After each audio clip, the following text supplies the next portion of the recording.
Hello children, welcome back to your channel study with Poonam ma'am. तो आज हम करेंगे एक्सरसाइज 9.1 का question number 2। Question number 2 is following is the choice of sweets of 30 students of class 6th। सबसे पहले अपनी book open कीजिए और उसमें क्वेश्चन देखें, तभी आपको अच्छे से समझ आएगा। तो आपको दिए हुए हैं लड्डू, बर्फी, जलेबी, रसगुल्ला। तो सबसे पहले आपको क्या करना है, इस तरह से टैली मार्क के लिए चार्ट बनाना है। चॉइस लिखेंगे। चॉइस क्या है? लड्डू है, बर्फी है, जलेबी है और रसगुल्ला है। फिर उसके बाद टैली मार्क्स लिखना है हमको। फिर नंबर ऑफ स्टूडेंट हम काउंट कर लेंगे। तो सर कैसे करना है जिससे कि आपकी मिस्टेक ना हो। टैली मार्क तो आप सीख गए हैं, है ना। स्टैंडिंग लाइन और 4 कंप्लीट होने के बाद एक slanting line, first standing line से लास्ट स्टैंडिंग लाइन तक। तो लड्डू सबसे पहले हम पढ़ते हैं लड्डू। तो लड्डू में एक मार्क किया है ऐसे, then barfi, then again laddu, तो यहाँ 2 हो गया। फिर जलेबी,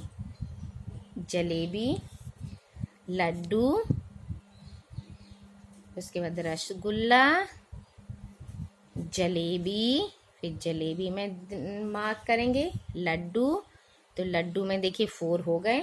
बर्फी, फिर रसगुल्ला, देन लड्डू। अब 4 हो गए हैं, तो फर्स्ट स्टैंडिंग लाइन से के ऊपर पॉइंट से लेकर लास्ट स्टैंडिंग लाइन के बिलो पार्ट में हम इसको ज्वाइन कर देंगे। ठीक है। लड्डू के बाद अगेन जलेबी, फिर अगेन जलेबी, फिर रसगुल्ला, फिर लड्डू। तो लड्डू 5 के आगे फिर हम दूसरी लाइन शुरू कर देंगे, रसगुल्ला, फिर जलेबी में 4 स्टैंडिंग लाइन हो गई, तो एक स्लैंटिंग लाइन, 5 हो गए हमारे। जलेबी के बाद है लड्डू, फिर रसगुल्ला, इसमें भी 4 हो चुके हैं, 5। फिर लड्डू तो बहुत खा रहे हैं भाई बच्चे। फिर लड्डू, है ना। देन बर्फी कम पसंद कर रहे हैं भाई। रसगुल्ला भी पसंद कर रहे हैं बच्चे। अगेन रसगुल्ला, फिर जलेबी, देन रसगुल्ला, देन लड्डू, 4 हो गया लड्डू, तो ये 5 स्लैंटिंग लाइन। फिर रसगुल्ला, 4 हो गए। जलेबी, फिर लड्डू, अगेन लड्डू। तो इस तरह से हमने टैली मार्क क्या कर लिया, ड्रॉ कर लिया। अब हम नंबर ऑफ स्टूडेंट काउंट कर सकते हैं, बहुत इजी है। 5, 10 और 1 11। नंबर ऑफ स्टूडेंट कितने बच्चों को लड्डू पसंद है? 11। बर्फी ओनली 3, जलेबी 5, 6, 7, तो 7 स्टूडेंट ये हो गए। देन रसगुल्ला 5, 6, 7, 8, 9, 5 और 4 9, ये हो गए हमारे इसके। तो अब आप ए में क्वेश्चन क्या है, arrange the names of sweets in a table using tally mark. ये तो हमने कर लिया, यानी ये ए पार्ट हमारा पूरा हो गया, है ना। क्या है, टेबल गिवन जो है हमने टेबल बना ली। देन बी पार्ट है, which sweet is preferred by most of the students. सबसे ज्यादा क्या प्रेफर्ड किया है? लड्डू। तो हम यहाँ आंसर लिख सकते हैं लड्डू।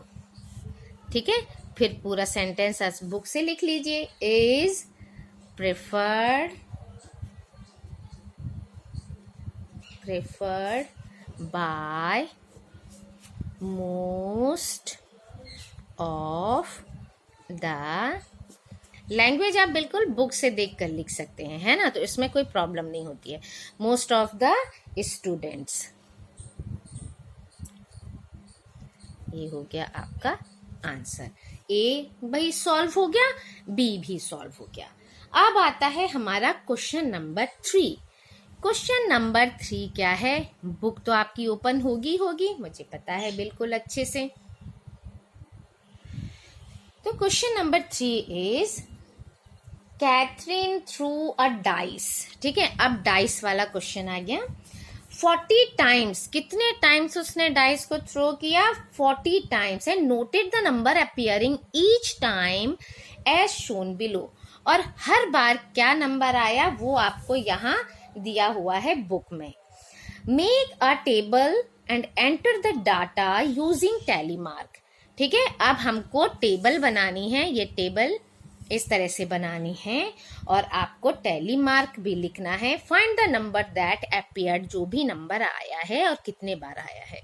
तो हम क्या लिखेंगे? Number of the dice. ठीक है, सबसे पहले डाइस में कौन कौन से नंबर आ सकते हैं, कितने आते हैं? डाइस में 6 नंबर्स ही होते हैं, तो 1 2 3 4 5 6 हम यहाँ लिख लेते हैं। फिर 1 कितने बार आया, 2 कितने बार आया, इसको टैली मार्क से कर लेंगे और फिर उनको टोटल कर लेंगे। तो number of times it appeared, ये हो जाएगा हमारा। ठीक है, तो सबसे पहले लिख लेते हैं 1, क्योंकि डाइस में जो जो नंबर होते हैं। देन 2 3 4 5 6, डाइस में इतने नंबर होते हैं। अब हम बुक में से देखेंगे कि 1 कितने बार आया, 2 कितने बार, 3 कितने बार, तो उसको हम टैली मार्क में लिख लेंगे। तो सबसे पहले है हमारा 1, तो हम स्टैंडिंग लाइन करते जाएंगे draw. Then 3 5 6, again 6, then 3, then 5, फिर 4 1। आराम से करिएगा बेटा, ये ना नंबर एक भी मिस हो गया आपका पूरा आंसर गड़बड़ हो जाएगा। देन 2, हम नेक्स्ट लाइन में आ गए हैं ना, 2, फिर 5 3 3 4, then 6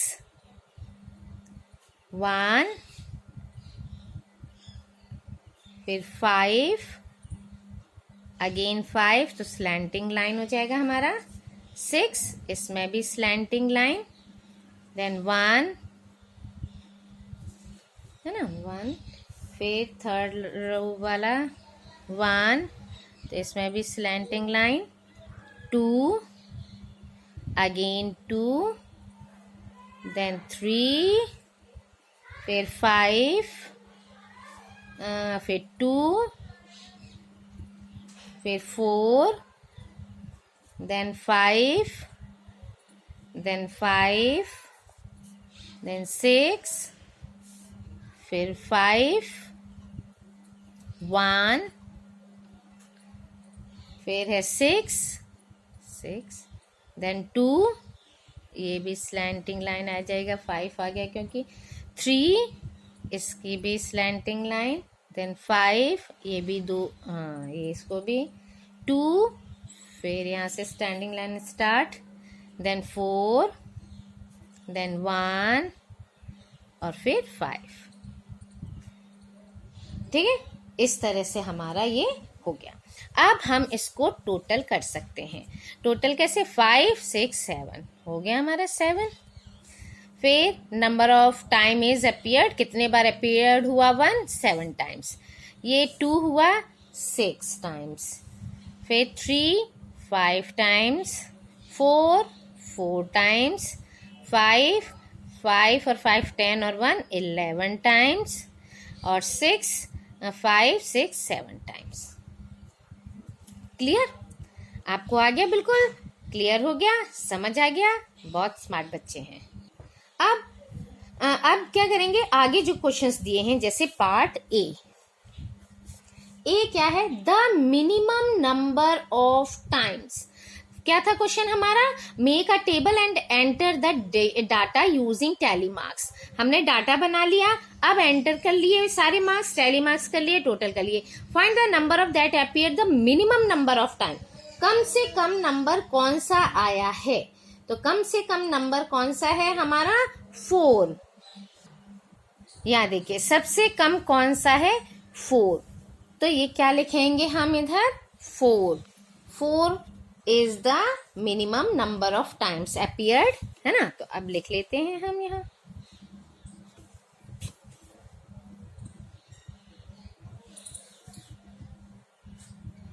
The number 4 is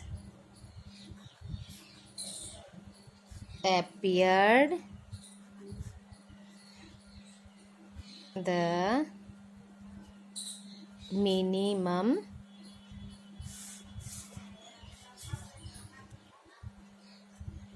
times. Clear? ये मिनिमम टाइम्स पे हो गया. अब बी, हमारा बी पार्ट है. बी पार्ट क्या है? The maximum number of times. Maximum number सब हम देखते हैं यहाँ पर. मैक्सिमम नंबर क्या है? 11, यानी 5. जो 5 नंबर है वो सबसे ज्यादा टाइम्स आया है. तो अब हम यहाँ लिख सकते हैं बी का, the number 5 is appeared the maximum times. Maximum times. Now C. C is find those numbers that appear an equal number of times. Equal number किस में आया है भाई? हाँ है, देखिए इक्वल यानी 1 और 6. 1 और कौन सा है? 6, जो है बिल्कुल 7 टाइम्स आए हैं. तो हम इसमें लिख सकते हैं द नंबर 1 and 6. ठीक है? appeared same number of times. Clear है ना? इस तरह से हमारा ये क्वेश्चन 3 भी यहाँ पर कंप्लीट हुआ. So thank you and like, share and subscribe my channel.